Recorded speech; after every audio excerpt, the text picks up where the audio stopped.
Hello friends, welcome to my channel Riya mom cooking and vlogs. ఎలా ఉన్నారు అందరూ? నేనైతే చాలా బాగున్నాను. మీరు ఎలా ఉన్నారు? కామెంట్ సెక్షన్లో కామెంట్ చేసేయండి. అలాగే ఒక చిన్న రిక్వెస్ట్ అండి, ఫస్ట్ టైం కనుక మీరు నా ఛానల్ చూస్తున్నట్లయితే తప్పకుండా సబ్స్క్రైబ్ చేసుకోండి. అలాగే లైక్ చేయండి, నచ్చితే షేర్ కూడా చేయండి. ఏమైనా వీడియోస్ ముందు వీడియోస్ ఏమైనా కావాలి అన్నా, ఎలాంటి వీడియోస్ కావాలి అన్నా సరే కామెంట్ చేయండి. నేను ఆ వీడియోస్ చేయడానికి తప్పకుండా ట్రై చేస్తాను. ఓకే, ఇంకా బ్లాగ్ అయితే కంటిన్యూ చేసేయండి. ఇవాళ అయితే నేను ఈ స్టవ్ ఉంది కదా, దీన్ని ఎలా క్లీన్ చేయాలి అన్నది నేను చూపిస్తాను. 2 రోజులకు ఒకసారి ఇలాగ జిడ్డుగా అయిపోతుందండి. ఈ అల్యూమినియం పేపర్ ఊరికనే కాలిపోతూ ఉంటుంది, అందుకే ఇలాగ ఉంటుంది. కనీసం వారంలో ఒక త్రీ టైమ్స్ అన్నా క్లీన్ చేయాలి, లేదంటే అస్సలు మంట వచ్చేస్తుంది పక్క నుంచి. అలా ఎలా వస్తుందో తెలీదు, చాలా విసుగైపోతుంది దీన్ని క్లీన్ చేయాలంటే. ఇది మేమైతే కొన్నది కాదండి, మేము ఈ హౌస్లోకి వచ్చాక ఈ హౌస్లో కొన్ని సామానాన్ని ఉన్నాయి, అవి తప్పకుండా మేము తీసుకోవాలి అన్నారు. అప్పుడే ఈ స్టవ్ అన్నది తీసుకోవాల్సి వచ్చింది. ఆల్రెడీ నా దగ్గర 2 పొయ్యిల స్టవ్ ఉందండి, 2 ఉంటుంది కదా నార్మల్గా, అది ఉంది. కానీ దాన్ని ప్యాక్ చేసి పెట్టేసి దీన్ని యూజ్ చేస్తున్నాను. మాకన్నా ముందు వాళ్ళు ఎలా యూజ్ చేస్తారో ఏమో, లోపల ఇదంతా మాడిపోయేలాగా నల్లగా ఉంటుంది. దీన్ని ఎంత క్లీన్ చేసినా పోనే పోదు. నేను వచ్చాక ఇలాగా అప్పుడప్పుడు క్లీన్ చేయడము, అంటే ఇంతకుముందు ఈ ఇంట్లో బ్యాచిలర్స్ ఎవరో ఉన్నారంట, వాళ్ళకి క్లీన్ చేసే టైం ఉందో లేదో ఏమో తెలియదు. ఈ స్టవ్ అయితే ఇలాగా అయిపోయింది. సపరేట్గా మేమైతే కొనలేదండి. కొన్ని సామాన్లు అన్నిటివి ప్రతి ఇంట్లోనూ ఉంటాయి, అవి ఒక ఇంత అమౌంట్ అని చెప్తారు. మాకు అలాగే చెప్పారు. మేము ఆల్రెడీ ఫ్రిడ్జ్ కొనుక్కున్నాము, వేరే ఇంట్లో ఉన్నప్పుడు స్టవ్ కొనుక్కున్నాము, చాలానే సామాన్లు ఒక హౌస్కి కావాల్సిన సామాన్ అంతా తీసి పెట్టేసుకున్నాము. కానీ ఆ హౌస్ బాగోలేదని మేము చేంజ్ అవ్వాల్సి వచ్చింది. కానీ ఈ ఇంటిలో వాళ్ళు ఇండియానే, వాళ్ళు పర్మనెంట్గా వెళ్ళిపోతున్నారు. ఈ సామాన్ అంతా ఎవరికొకటి అమ్మేయాలి. సో మమ్మల్ని తీసుకోమన్నారు. ఇల్లు చూస్తే బాగుంది, సామాన్ కూడా సర్లే పర్వాలేదు, కొంచెం తక్కువగానే వచ్చింది, తీసుకుందాము, మనకు అవసరం లేకపోతే మనమైనా అమ్మేసుకోవచ్చు. తనకి టైం లేదని మాకే అమ్మేసి వెళ్ళిపోయారు. మేమైతే తీసేసుకున్నాము. ఇక్కడ అంతే అండి, ప్రతి వస్తువు రిటర్న్ వాపస్ ఎంతో ఒక్కొక్కటికి అమ్మేసుకోవచ్చు, ఎంతో ఒకటి వస్తుంది. ఇదైతే వాడుతున్నాను. స్టార్టింగ్లో బాగానే ఉంది, కానీ ఇది మాత్రం బాబోయ్, ఈ 2 రోజులకు ఒకసారి క్లీనింగ్ చేయాలంటేనే చాలా కష్టం. ఎందుకంటే ఫస్ట్ నుంచి క్లీన్ చేసుకుంటూ ఉంటే కొంచెం నీట్గా ఉంటుంది. ఒక్కసారిగా క్లీన్ చేయాలి అంటే ఎక్కడ జిడ్డు అక్కడే ఉంటుంది. నాకు కావాల్సినంత వరకు నేను క్లీన్ చేసుకుంటూ ఉంటాను. లోపల ఓవెన్ లాగా కూడా ఉంటుంది, కానీ అది ఇంతవరకు యూజ్ చేయలేదు నేను, నాకు తెలియదు కూడా. జస్ట్ నార్మల్గా మనం స్టవ్ ఎలా అయితే యూజ్ చేసుకుంటామో అలాగే యూజ్ చేసుకుంటాను, అంతే అండి. చూడండి, ఇప్పుడు మీ ముందే ఎంత క్లీన్ చేశాను, అయినా బ్లాక్గా ఉంది కదా, అది అస్సలు పోదు. ఇంతే అండి, అక్కడ వరకు అయితే నేను క్లీన్ చేసేసాను. తర్వాత ముందు షింక్లో ఉన్న సామాన్ అంతా క్లీన్ చేసుకుంటే నాకు ఇంకా ఈజీగా ఉంటుందని ముందు ఇది క్లియర్ అయ్యాక ఆ పని అయితే స్టార్ట్ చేశాను. తొందరగా అయిపోతుందని నేనైతే ఇది ఈవినింగ్ స్టార్ట్ చేశానండి. ఈ వర్క్ అంతా నాకు నార్మల్ టైంలో అస్సలు కుదరలేదు. పాప అటు ఇటు తిరుగుతూనే ఉంది. ఇక క్లీన్ చేసేటప్పుడు నేను కూడా క్లీన్ చేస్తానని వచ్చి మధ్యలో కూర్చునేస్తుంది. ఇంకా తనని పడుకోబెట్టి అలాగా నేను ఇంకా అయితే వర్క్ అనేది స్టార్ట్ చేసేసాను. ఇక చూడండి, నార్మల్గా దాని మీద స్టాండ్స్ అయితే పెట్టచ్చు, కానీ చూస్తే ఎందుకు అంతగా బాగోదు. ఒకవేళ పాలు పొంగినా, మనం రైస్ కుక్ చేసుకున్నప్పుడు అన్నం పొంగు వచ్చినా అంత బాగోదు. కాబట్టి ఇది వేస్తేనే అంతంత మాత్రం ఉంది, అది వేయకపోయామనుకో ఊరికనే క్లీన్ చేసుకోవాలి. ఇంకా అందుకే ఇది అయితే వేస్తున్నాను. అల్యూమినియం పేపర్ వేసి మధ్యలో హోల్స్ ఉంటాయి కదా, కొంచెం కట్ చేసి, అంటే గ్యాస్ బయటికి రావడానికి. అలాగే ఇంకా బర్నర్స్ అని పెట్టేస్తాను.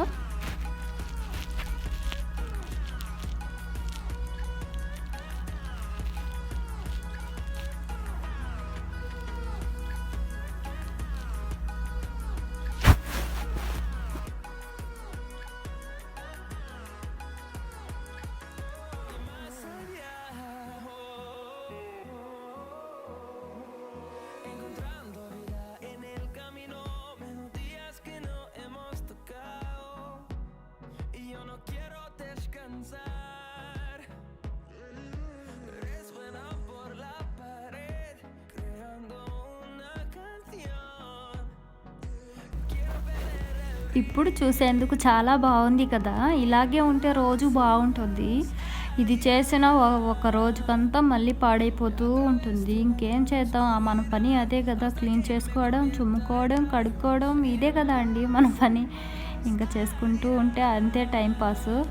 ఇకైతే నా సామాన్ అంతా కూడా క్లీన్ చేసేసాను. షింక్ కూడా కడిగేసి తుడిచేస్తున్నాను. ఎప్పటికప్పుడు షింక్ ఇక్కడ క్లీన్ చేసుకోకపోతే బొద్దింకలు అనేటివి వచ్చేస్తున్నాయి. అందుకే ఎప్పటికప్పుడు క్లీన్ చేసుకుని షింక్ కూడా నీట్గా కడిగేసుకుంటే ఒక పని అయిపోతుంది. తర్వాత వంట అన్నది స్టార్ట్ చేసుకోవచ్చు, బాగుంటుంది. అంత షింక్లో సామాను ఉండి స్టవ్ బాగోలేకపోతే అస్సలు చేయాలనిపించదు. అంత ఇంట్రెస్ట్ కూడా రాదు వంట చేయడానికి. అందుకే అంతా ముందుగానే క్లీన్ చేసేసుకున్నాను. కొంచెం లేట్ అయినా పర్వాలేదు, క్లీన్ చేసుకున్న తర్వాతే వంట అన్నది స్టార్ట్ చేద్దామని. నేనైతే అక్కడంతా క్లీన్ చేశాను కదా, అందుకే నేను ఇక్కడ వచ్చి హ్యాండ్ వాష్ చేసుకుంటున్నాను. తర్వాత రైస్ అన్నది కడిగి పెట్టేస్తే ఒక పని అయిపోతుంది. ఇంకా తినబోయే ముందు స్టవ్ ఆన్ చేసుకుంటే సరిపోతుంది. అప్పటి వరకు బియ్యం అన్నవి నానితే బాగా ఉంటుంది, అన్నం అన్నది బాగా వస్తుంది. నేను ఇక్కడైతే రైస్ అన్నది కడిగి పెట్టేసుకుంటున్నాను. నిన్న చూపించాను కదా పొనుగుంటాకు, ఫ్రై చేయబోతున్నాను. ఆ ఫ్రై కోసం నేను ఇక్కడ పొనుగుంటాకు ఫ్రై చేయడానికి నేను ఇక్కడ కందిపప్పు ఒక 4-5 స్పూన్లు తీసుకున్నానండి. కందిపప్పు కొంచెం ఉడకబెట్టి అందులో మిక్స్ చేస్తే ఫ్రై బాగుంటుంది అని. కందిపప్పే కాదండి, పెసరపప్పు కూడా ఫ్రై అది లైట్గా గోల్డెన్ బ్రౌన్ వచ్చేంత వరకు ఫ్రై చేసుకుని బాగా వాష్ చేసుకుని అలా కూడా చేసుకోవచ్చు. నేను ఇక్కడైతే రెడ్ కలర్లో ఉంటుంది కదా కందిపప్పు, అది తీసుకుంటున్నాను. ఎందుకో ఇక్కడ కందిపప్పు నాకు సరిగా ఉడకదండి, ఎల్లో కలర్లో ఉండేది. అందుకే నేను ఈ మధ్య రెడ్ కలర్ది యూస్ చేస్తున్నాను ఎక్కువ శాతం. ఇకైతే అది వాష్ చేసి పెట్టేశాను. ఈ పప్పు చాలా తొందరగా ఉడికిపోతుంది. నేను నార్మల్ ఎల్లో పప్పుకి ఎలా అయితే చేస్తానో అలాగే చేశాను. కానీ నాకు ఇది ఒక్క విజిల్ పెట్టాను, కానీ అది బాగా మెత్తగా అయిపోయింది, గుజ్జులా అయిపోయింది. నాకు తెలియదు కదా, అందుకే ఫస్ట్ తెలీదు, లేకపోతే నార్మల్గా ఉడికించుకుంటాను. చూసారు కదా 2 కట్టల పొనుగుంటాకు ఎంత అయిందో. కాడలన్నీ బాగలేదని పడేశాను. ఓన్లీ ఆకు మాత్రమే తీసుకున్నాను. ఒక్కొక్క ఆకు ఒలిచి చూసుకుంటూ. ఇందులో అయితే ఇసుక ఎక్కువగా ఉంటుంది కాబట్టి నేను బాగా 4-5 సార్లుగా వాష్ చేసుకున్నాను. వాష్ చేసుకోకపోతే మనం ఫ్రై అలాగే చేసేసామనుకోండి, 1-2 సార్లు చేసి మధ్యలో ఇసుక కదండి తగులుతూనే ఉంటుంది. అస్సలు తినబుద్ధి కాదు, పడేయాల్సి వస్తుంది, వేస్ట్ అయిపోతుంది. అందుకే కొంచెం నిదానంగా ఓపికగా 4-5 సార్లుగా కడిగి వాటర్ అంతా వంపేసి పెట్టుకోండి. ఇది తొందరగానే అయిపోతుందండి. ఇక్కడైతే నేను రైస్ కూడా పెట్టేశాను. అలాగే అక్కడ కందిపప్పు అయితే ఒక విజిల్లో రానిచ్చాను. అది అయిపోయాక నేను ఫ్రై చేయడం స్టార్ట్ చేస్తానండి. ఈ లోపల 2 పొయ్యిలు బిజీగా ఉన్నాయి కదా, నేను నార్మల్గా ముందుగా ఉన్నాయి కదా అవే యూస్ చేస్తాను. వెనక 2 స్టవ్ పొయ్యిలు అనేటివి యూస్ చేయను. ఇక అన్నం అన్నది ఉడుకుతూ ఉంది. ఇక పప్పు అన్నది కూడా ఒక విజిల్ రావడానికి కొంచెం టైం పడుతుందని ఈ లోపల నేను ఇక్కడ టాయ్స్ అన్నీ తీసి పక్కన పెడుతున్నాను. కొంచెం హౌస్ క్లీన్ చేద్దామని, ఈ లోపల అయిపోతుంది కదా అని అంతా తీసి పెట్టేశాను. లోపల నుంచి కొంచెం పైన చుమ్ముకొని వచ్చేసాను.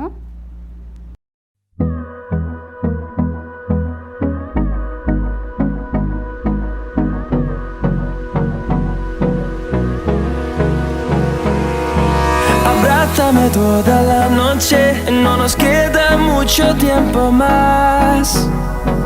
No quiero perder lo que queda.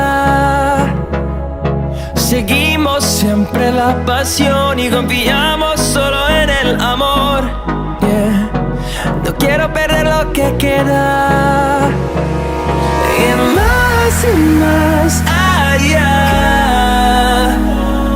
a través de la gran oscuridad hasta. ఇకైతే ఆ వర్క్ అయిపోయింది. నా అన్నం అన్నది ఉడుకుతూ ఉంది. ఒక విజిల్ అయితే వచ్చేసింది. ఆఫ్టర్నూన్ కర్రీ అండి.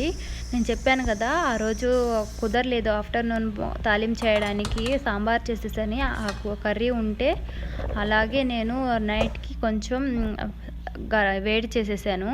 తర్వాత ఇక్కడ పొనుగంటాకు ఫ్రై స్టార్ట్ చేశాను. ముందుగా అయితే స్టవ్ ఆన్ చేసుకుని కడాయి పెట్టుకున్నాను. అందులో కొంచెం ఆయిల్ అనేది వేసుకుని అది వేడెక్కాక కొంచెం ఆవాలు వేసాక కొంచెం మినపప్పు అలాగే పచ్చిశనగపప్పు కూడా యాడ్ చేసుకోండి. నేను యాడ్ చేయలేదు, మర్చిపోయాను. మీరు కావాలంటే యాడ్ చేసుకోండి, అందరికీ తెలిసిన ప్రాసెసే కదా. నేనైతే ఇక్కడ కొంచెం ఆనియన్ కూడా వేస్తానండి. మరీ ఫ్రై కొంచెంగా అయిపోతుంది, అందుకని ఆనియన్ వేస్తే ఒక రకమైన ఫ్లేవర్ వస్తుంది, చాలా బాగుంటుంది. పచ్చిమిర్చి వేసాను, తర్వాత ఆనియన్ కొంచెం కరివేపాకు కూడా వేసి బాగా ఫ్రై చేసుకున్నాను. ఫ్రై చేశాక ఆ పొనుగంటాకు అనేది వేసేయండి. అంతే అండి, సింపుల్గా పొనుగంటాకు అయిపోతుంది. ఈ పొనుగంటాకు వల్ల చాలా బెనిఫిట్స్ ఉన్నాయండి. చక్కెర వ్యాధి ఉన్న వాళ్ళకి ఇది చాలా ఉపయోగపడుతుందండి, చాలా మంచిది. వాళ్ళకే కాదు అందరికీ చాలా మంచిది. వారానికి 2 సార్లు తీసుకున్న చాలా చాలా యూజెస్ ఉన్నాయి, చాలా మంచిది. మనకి దొరకదు కాబట్టి, ఇది సీజన్ బట్టి కదా, ఇది పొలాల గట్టున అలాగా దొరుకుతుంది కదా, చాలా బాగుంటుందండి. టేస్ట్ మాత్రం సూపర్గా ఉంటుంది. నాకైతే చాలా బాగా నచ్చిందండి. ఇది 2 కట్టలు కదా, లాస్ట్లో చూడండి ఎంత కొంచెం అయిపోతుందో, ఇంత అనిపించింది కదా. వలుస్తుంటేనే చాలా ప్రాసెస్, చాలా పెద్ద పని చేశానంత ఫీలింగ్ వస్తుంది. ఇక లాస్ట్లో చూసుకోండి, ఇంకా ఫ్రై ఎంత కొంచెం అయిపోయిందో. ఇకైతే నేను ఆకు కూడా వేసేసాను, బాగా మిక్స్ చేశాను. సాల్ట్ అనేది కొంచెం తర్వాత వేస్తాను. ఈ పప్పు అయితే తీసి పెట్టేద్దాము అనుకున్నాను. ఇప్పుడే చూస్తే నాకు తెలిసిందండి, అది మెత్తగా పప్పు అయిపోయింది ఒక విజిల్కేను. వెంటనే వడకట్టేశాను, జల్లీలో వేసేసాను. అయినా సరే వేద్దాంలే అని ఇది కొంచెం అట్లా పట్టుకుంటే అలా మెత్తగా అయిపోయింది. రెడ్ పప్పు చాలా తొందరగా కుక్ అయిపోతుంది. ఇక అయితే మన రైసు ఆల్మోస్ట్ కుక్ అయిపోతూ ఉంది. తర్వాత ఒకసారి మూత తీసి ఒకసారి మిక్స్ చేసి తర్వాత కొంచెం ఇందులో సాల్ట్ కూడా వేద్దాము. ఆల్రెడీ మనకి ఆకుకూరల్లో సాల్ట్ అనేది ఉంటుందండి. ఆకుకూరలు ఎప్పుడైనా సరే సాల్ట్ ఉంటుంది. సో చూసుకొని కొంచెంగా వేయండి. ఈ ఆకుకూరే కాదండి, ఎందులో అయినా సరే లైట్గానే వేసుకోండి. సరిపోకపోతే మళ్ళీ మిక్స్ చేసుకోవచ్చు. ఒకసారి బాగా మిక్స్ చేసి క్లోజ్ చేయండి. కొంచెం సాల్ట్ వేయగానే కొంచెం వాటర్ అనేది వస్తుంది, ఆ వాటర్తోనే ఇది మగ్గిపోతుంది తొందరగా. తర్వాత మన ఫ్రై అన్నది రెడీ అయిపోతుంది.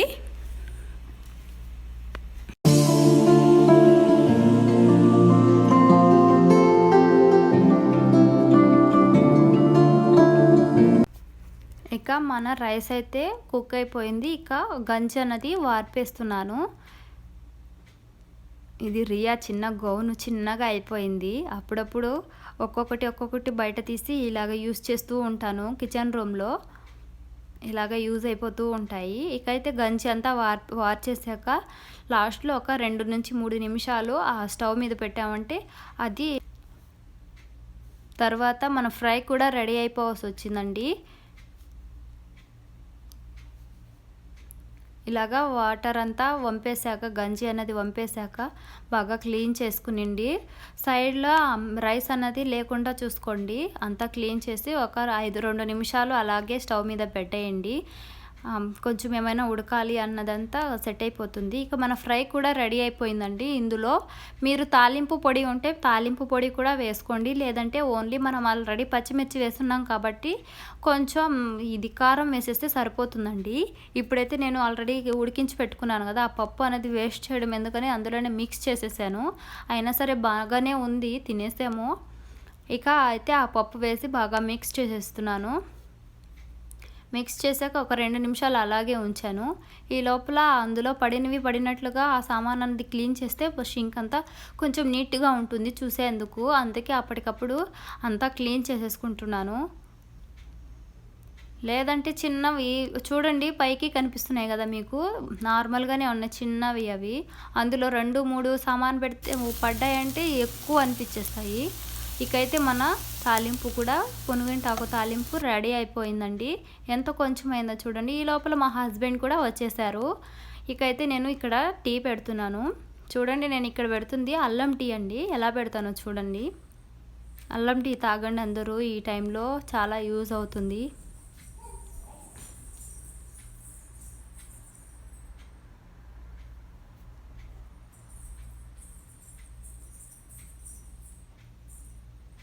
ఇందులో అయితే ఒక చిన్న ముక్క తీసుకున్నానండి, అల్లం ముక్కని బాగా వాష్ చేయండి. మీరు దంచి కూడా వేసుకోవచ్చు, నాకు దంచుకునేందుకు అంత ఫెసిలిటీస్ లేవు. ఒకవేళ చెక్కది ఉంది దంచుకునేది, అందులో నేను కారం దంచి పెట్టాను, అందుకే అది క్లీన్ చేయలేదు.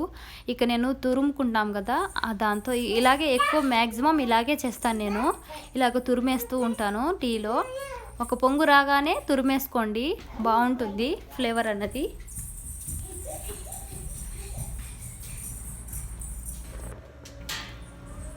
ఒక పొంగు వచ్చాక ఇలాగ అల్లం వేసుకోండి. అల్లం వేసాక ఇంకా ఒక 2 నిమిషాల తర్వాత దించేస్తాము, కప్పులోకి టీ అన్నది వడకడతాము అన్నప్పుడు మీరు షుగర్ యాడ్ చేయండి. స్టార్టింగ్లో అస్సలు షుగర్ యాడ్ చేయొద్దండి, అది ఫస్ట్ నుంచి షుగర్ అన్నది ఉడికి మనకి పాకంలాగా అయిపోతుంది. సో ఇంకా దించబోయే ముందు మాత్రమే టీలో ఎప్పుడైనా సరే షుగర్ అనేది యాడ్ చేసుకోవాలి, అప్పుడే బాగుంటుంది. నా టీ అయితే రెడీ అయిపోయాయి, నేనైతే కప్లోకి వేసేసాను టీని. ఇక మేము టీ తాగేస్తే ఒక పని అయిపోతుంది. నేను నార్మల్గా మా హస్బెండ్ ఏ టైంకి వస్తారో ఆ టైంలోనే నేను కూడా టీ తాగుతాను, ముందుగా పెట్టుకొని తాగాను. అంతగా పెట్టుకొని తాగాలంటే కాఫీ తాగుతాను, టీ మాత్రం అస్సలు పెట్టను మా హస్బెండ్ వచ్చేంత వరకు. ఇద్దరం కూర్చొని ఇక టీ తాగేస్తాము. తర్వాత ఒక 2 రోజుల నుంచి వరుసగా బట్టలు అన్నటివి ఉతుకుతూనే ఉన్నాను, అవైతే మడత పెట్టలేదు. ఇక అంతా ఫోల్డ్ చేయాలి, ఆ వర్క్ అయితే స్టార్ట్ చేసేసాను, అంతా పని అయిపోయింది నాకు. ఇక లాస్ట్ అండ్ ఫైనల్ అండి ఇదేను.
ఇంతటితో ఈ బ్లాగ్ అయితే ఎండ్ చేస్తున్నానండి. నచ్చితే లైక్ చేయండి, షేర్ చేయండి అండ్ సబ్స్క్రైబ్ చేసుకోండి. పక్కనే ఉన్న బెల్ బటన్ని ప్రెస్ చేస్తే నేను ఏ వీడియోస్ చేసినా సరే మీకు నోటిఫికేషన్ ద్వారా వస్తుందండి. Thank you friends, take care, bye.